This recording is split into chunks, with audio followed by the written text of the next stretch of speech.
Yaksi bodolni samung tangjanai motha CITU ni fil bachiba songsamani salrogoi tini CITU haste habanok bwskango kaisa panda songsajaka pandani puilano CITU ni banati saka CITU kendro mothani adong tai haste ni kasko manik de bo banati samani olono CITU ni samung tangoi langmar langnai rokno khumbogoi muitu khalaika tai CITU ni songsa phangno muitu khalaika o salni pandani bisikti tangi janai lokorok separate jagi tongmani bagi khorangti salakya borok দেখা গেল যারা এই বক্তব্য বিরোধিতা করলেন তারা হইলেন ভালো, তাদেরকে গ্রেপ্তার করা হবো না। Defence of India road Bharat রক্ষা আইনে তাদেরকে গ্রেপ্তার করা হবো।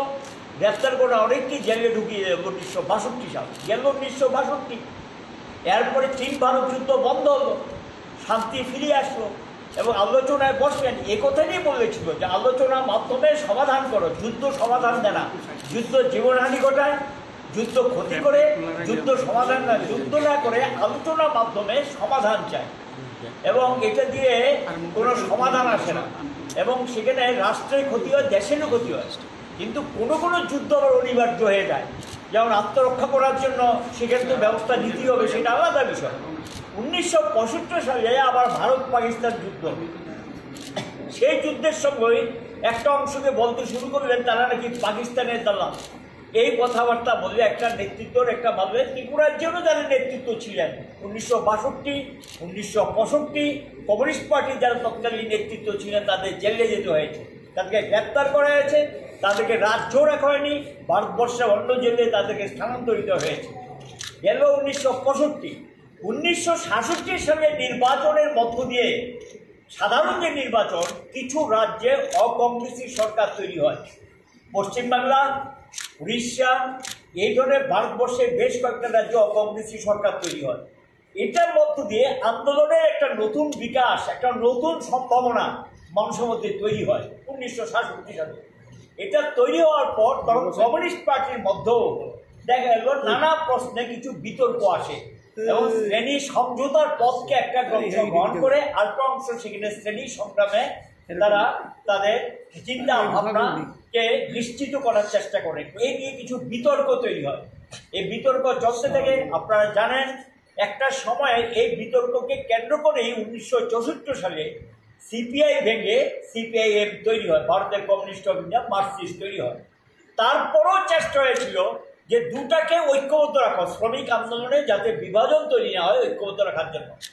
যখন দেখা গেল যে না, কোনো অবস্থাতেই তারা আপোষ পন্থায় বিশ্বাস করে, এতে করে শ্রমিক স্বার্থ রক্ষিত হবে না এবং শ্রমিক আন্দোলনকে উজ্জীবিত করা যাবে না, শ্রমিকদের মধ্যে সংগঠনে ব্যক্তি ঘটানো যাবে না, এই বক্তব্যকে কেন্দ্র করে একটা অংশ তার বিরোধিতা করে না। শুনছিলেন গোয়াতে একটা প্রথম কনভেনশন হয়, কনভেনশন থেকে তখন গিয়ে অল ইন্ডিয়ার লিডারশিপের একটা অংশ বসে আলোচনা করে সর্বভারতীয় ক্ষেত্রে একটা সম্মেলন আহ্বান করা হয়।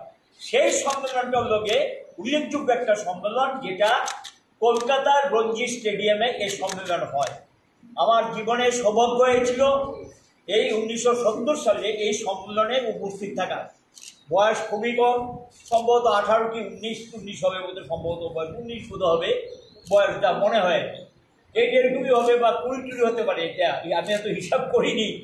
এবং সেখানে ত্রিপুরা থেকে যারা প্রতিনিধিত্ব করতে গেলেন নিপেন চক্রবর্তী, বীরেন দত্ত, বৈদ্যনাথ মজুমদার, শক্তিপ্রসন্ন ভট্টাচার্য, সুদর্শন দাস, বিজুষ নাগর ছিল কিনা আমার ঠিক মনে পড়ছে না, এরকম যারা, এবং চিত্তচন্দ্র, আমি সবার নাম মনে নেই, 20 জনের মতো আমরা ডেলিগেশন সেদিন গিয়েছিলাম কলকাতায়।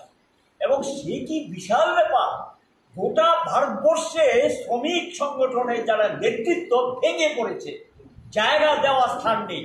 27 তারিখ থেকে শুরু হলো সম্মেলন, মে মাসের 27, 1970, 28, 29 আলোচনা হল, ব্যাপকভাবে আলোচনা হয়েছিল কি করণীয়। তখন গিয়ে সর্বসম্মতিক্রমে সিদ্ধান্ত গ্রহণ করা হয়, কোনো পথ নেই, কোনো বিকল্প নেই, কাজে আমাদের এখন কি করতে হবে, আমাদের করতে হবে এখন আলাদা সংগঠন।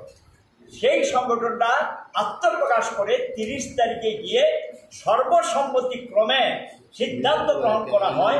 30 তারিখে গিয়ে মে মাসের 30, 1970 সাল centre of Indian trade union, ভারতের ট্রেড ইউনিয়ন কেন্দ্র আত্মপ্রকাশ ঘটে। সর্বদা আমি বলছি কেউ রেহাই পায়নি ট্রেড ইউনিয়ন লিডার যারা গেল এই পিরিয়ড।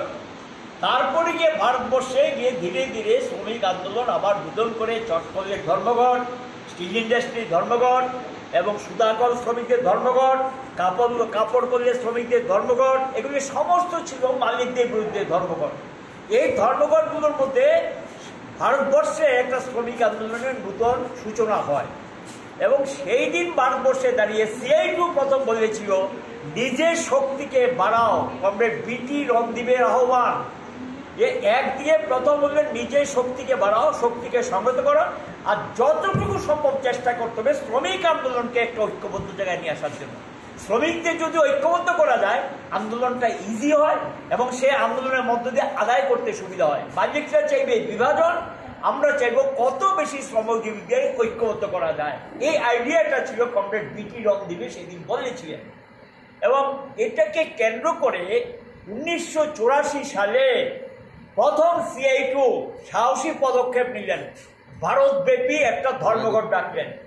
এই ধর্মঘটে পুরো সাড়া পেয়েছি দাবি আমরা করব না, কিন্তু একটা আংশিক সাড়ার মধ্য দিয়ে আমাদের মনের মধ্যে একটা আত্মবিশ্বাস তৈরি হয়েছে যে আমরা পারবো, আমাদের দ্বারা সম্ভব, আমরা করতে পারবো।